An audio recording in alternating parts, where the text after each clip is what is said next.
Bismillahirrahmanirrahim. Assalamualaikum warahmatullahi wabarakatuh.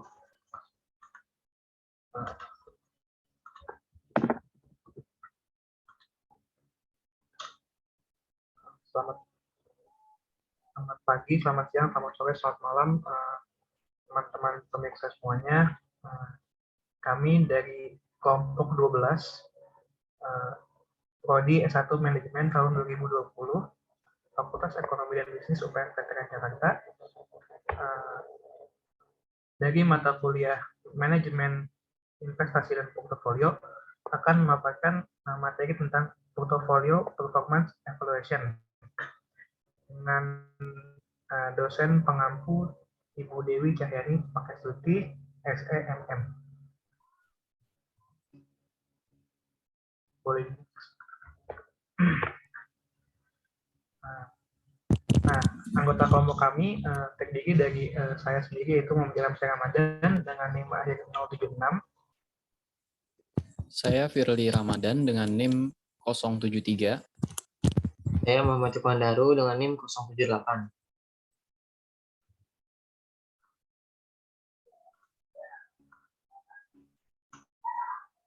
Nah, selanjutnya pembahasan mengenai framework for evaluating portfolio performance.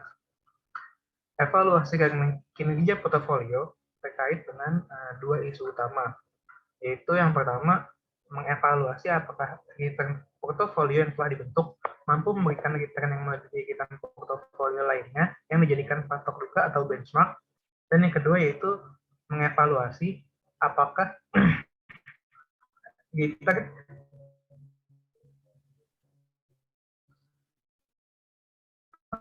yang diperoleh sudah sesuai dengan tingkat risiko. Ada beberapa hal yang harus ditanggung. Maksudnya dalam mengevaluasi kinerja suatu portofolio ada beberapa faktor yang perlu kita perhatikan. Yaitu yang kita juga harus memperhatikan apakah tingkat return portofolio yang diperoleh sudah cukup memadai untuk menutup risiko yang ditanggung. Dengan kata lain, evaluasi kinerja portofolio harus didasarkan pada ukuran yang bersifat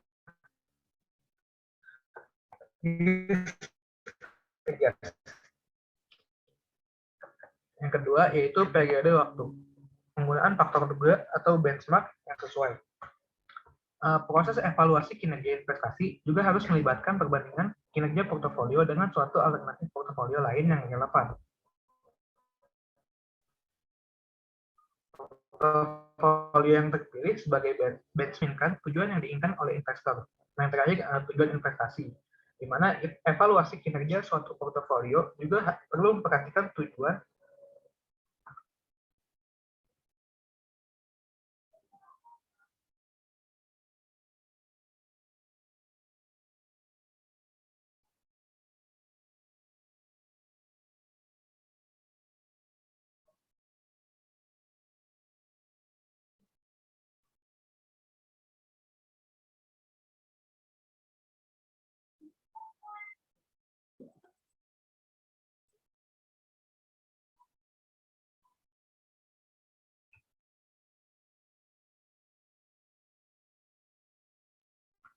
Halo, cek. Halo Ham, tadi putus-putus Ham. Udah terdengar jelas? Udah. Oke, mungkin bisa diulangi lagi ya dikit ya. Sorry tadi agak putus-putus. Nah, yaitu dalam mengevaluasi kinerja suatu portofolio ada beberapa faktor yang kita perhatikan, seperti tingkat risiko, periode waktu, penggunaan benchmark yang sesuai, dan terakhir tujuan investasi. Di mana tujuan investasi ini harus diperhatikan oleh investor atau manajer investasi. Karena tujuan investasi yang berbeda akan mempengaruhi kinerja portofolio yang dikelolanya. Oke, boleh next saja.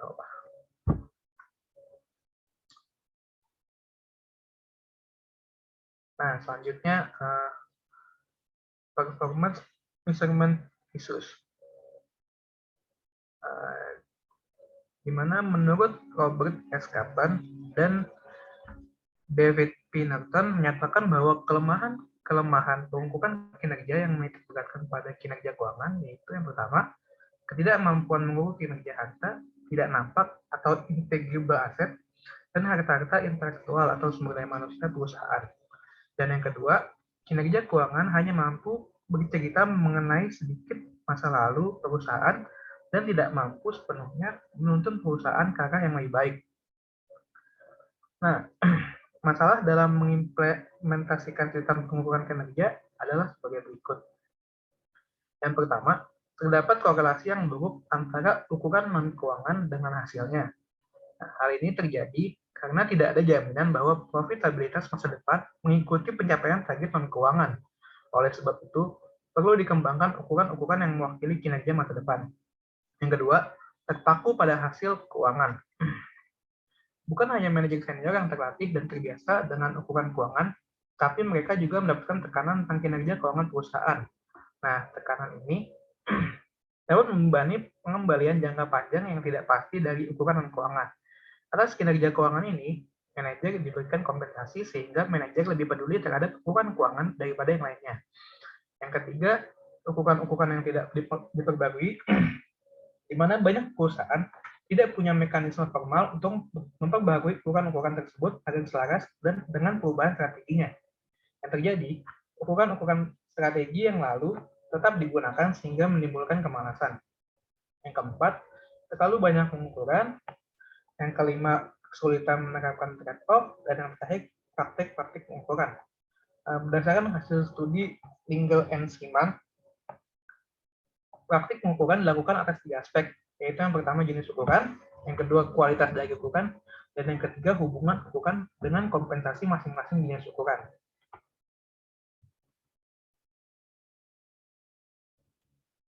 Lalu selanjutnya ada Sharpe Measure. Sharpe Measure adalah metode yang dikembangkan oleh peraih Nobel William Sharpe dan digunakan untuk membantu investor memahami pengembalian investasi dibandingkan dengan risikonya. Rasio ini merupakan perbandingan antara excess return yang dihasilkan dibandingkan dengan total risiko portofolio reksadana. Excess return yang dimaksud adalah selisih antara return portofolio dikurangi dengan return bebas risiko. Sharpe ratio adalah metode yang kerap digunakan untuk membandingkan perubahan dalam karakteristik pengambilan risiko dengan rumus sebagai berikut. Hasil portofolio dikurangi tingkat bebas risiko dibagi dengan standar deviasi. Kita langsung masuk ke contoh soalnya. Anggaplah hasil tahunan S&P 500 atau portofolio pasar adalah 10%. Sedangkan rata-rata hasil tahunan Treasury Bills, contoh baik tentang tingkat bebas risiko 50%. Standar deviasinya 18% selama periode 10 tahun, sehingga dapat kita hitung Sharpe ratio untuk portofolio masing-masing manajer sebagai berikut. Untuk ES marketnya sendiri itu 0,10 dikurangi 0,05, 10 dari portofolio pasar 10% jadi 0,10 dikurangi dengan 0,05 dari Treasury Bills-nya 50% dan dibagi 0,18 dari 18% standar deviasinya sehingga didapatkan untuk ES market Sharpe ratio market sama dengan 0,278. Sedangkan untuk Sharpe Measure Manager X kita gunakan hasil tahunan 14% dikurangi dengan Treasury Bills-nya 50%, sehingga 0,14 dikurangi 0,05 dibagi dengan deviasi standarnya 0,11 dan didapatkan hasil 0,818. Begitu seterusnya hingga manajer Z.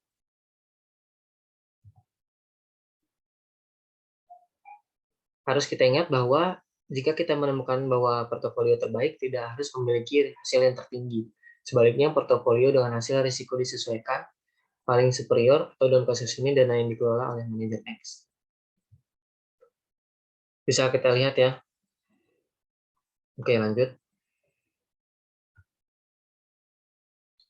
Selanjutnya adalah trainer measure. Objek trainer adalah orang pertama yang menjadikan pengukur komposit kinerja portofolio yang juga memperhitungkan risiko. Tujuan trainer itu untuk menemukan ukuran kinerja yang dapat diaplikasikan kepada seluruh investor, tidak mempedulikan preferensi risiko personal. Dia menyarankan bahwa ada komponen risiko, yakni risiko yang dihasilkan dari fluktuasi di pasar dan risiko yang muncul dari fluktuasi sekuritas individual. Trainer memperkenalkan konsep garis pasar sekuritas yang mendefinisikan hubungan antara hasil portofolio dan tingkat hasil pasar, di mana kemiringan garis mengukur volatilitas relatif antara portofolio dan pasar yang diwakili dengan beta. Koefisien beta secara sederhana mengukur volatilitas saham, portofolio, atau pasar itu sendiri. Langsung masuk ke contoh soal. Ada rumus dari trainer measure ini, yaitu rumusnya hasil portofolio dikurangi tingkat bebas risiko dibagi dengan beta. Hampir mirip dengan contoh soal yang sebelumnya. Anggaplah hasil tahunan S&P 500 atau portofolio pasar 10%. Sedangkan rata-rata hasil tahunan Treasury Bills-nya 5%. Kemudian kita asumsikan untuk mengevaluasi 3 portofolio manajer yang berbeda dengan periode waktu 10 tahun. Trainer measure untuk pasarnya itu 0,10 dikurangi 0,05. Dari mana 0,10? 0,10 itu dari 10% portofolio pasar dikurangi dengan 5%. Dibagi 1.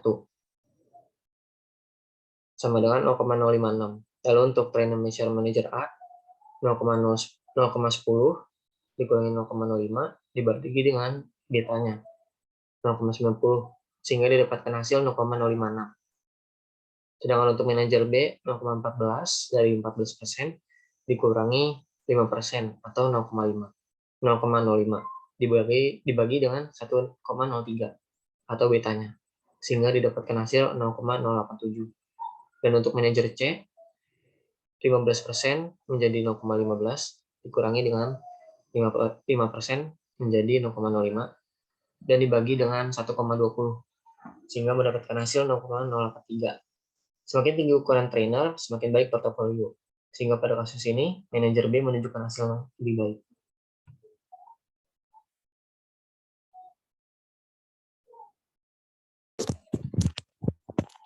Baik, selanjutnya ada Jensen Measure,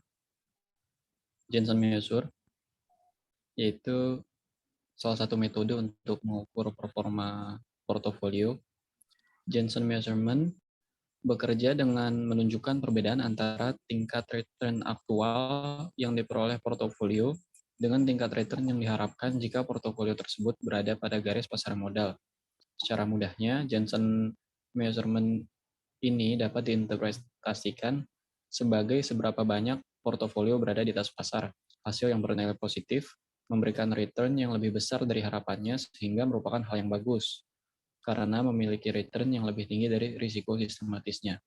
Mengenai rumusnya sendiri dapat dilihat dengan keterangan RJ sama dengan expected return dari sekuritas atau portofolio J, RFR yaitu tingkat suku bunga bebas risiko dalam satu periode, beta sama dengan risiko sistematis dari sekuritas atau portofolio J, dan ARM sama dengan expected return pasar. Expected return dan suku bunga bebas risiko bervariasi dalam setiap periode. Oleh karena itu, harus memperhatikan dimensi waktu expected return dari sekuritas atau portofolio J. Next.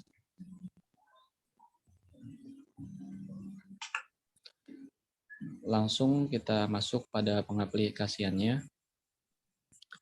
Data historis dari nilai sekuritas di sini, termasuk IHSG dan Yieldsum diperoleh dari platform pasar modal. Pada kasus ini langsung diperoleh dari website BI. Return sekuritas dan return IHSG diperoleh melalui rumus harga pada periode I dikurang harga pada periode I-1 dan jumlahnya dibagi dengan harga pada periode I-1. Yang ketiga, pada saat pengaplikasian rumus Jensen Measurement, return risk-free yang digunakan adalah risk-free tahunan yang didapat dari nilai rata-rata Yieldsum selama 12 tahun. Maksud saya 12 bulan. Dan nilai beta yang didapat menggunakan fungsi slope pada Microsoft Excel dengan X-nya yaitu return portfolio dan Y dimasukkan return pasar. Atau kalau mau dihitung manual, rumusnya itu kovarian antara return aset dengan return pasar dibagi varian return pasar. Return SML atau Securities Market Line diperoleh dengan rumus tingkat suku bunga bebas risiko ditambah return yang diharapkan dari pasar dikurang tingkat suku bunga bebas risiko dan hasilnya dikali dengan beta.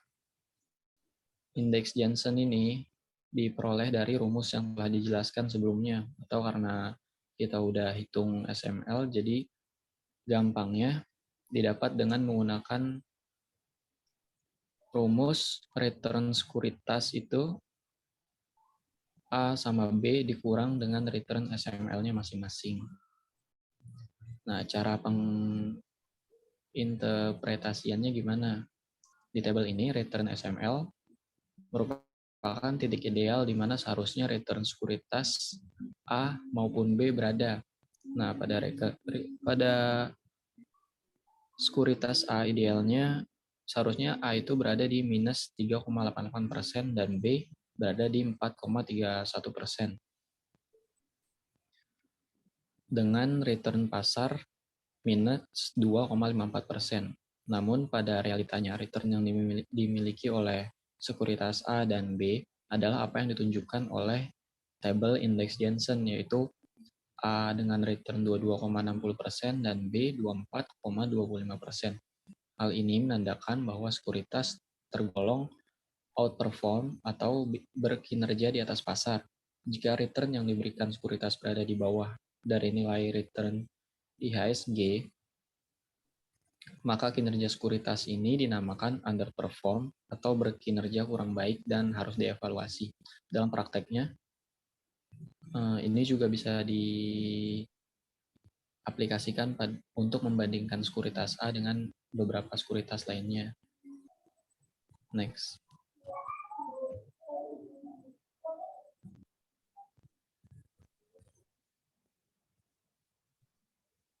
Baik, sekian yang dapat kelompok kami sampaikan. Kurang lebihnya mohon maaf.